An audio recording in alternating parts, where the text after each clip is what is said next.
আমার স্ত্রী পর্দা করে না, আমার জীবনের আছে কি? আমার আর ইজ্জত রইল কি?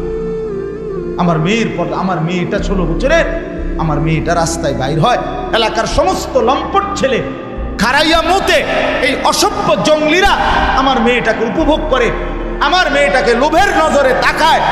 এক চাইতে লাঞ্ছনা বেটা, তুই মরে যাস টাকা বেটা,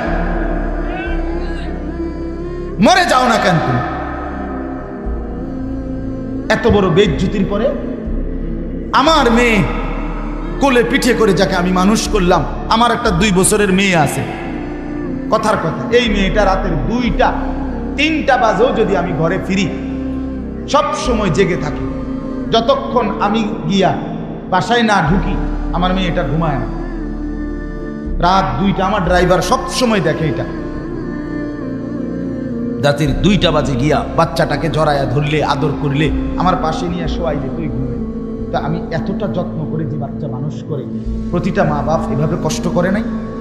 তো বিনিময়ে আমার মাইয়া এখন বাজারে বাজারে ঘুরবো, মানুষের বেড হইতে চাইবো, খোলাই নেই, আমি তাহলে বাচ্চা রইলাম কেন?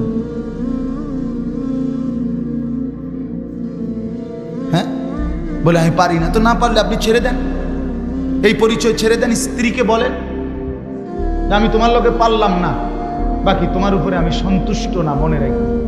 রাসূল বলে এই বেডিরে কইও জাহান্নামে যাওয়ানোর জন্য যাতে রেডি থাকে।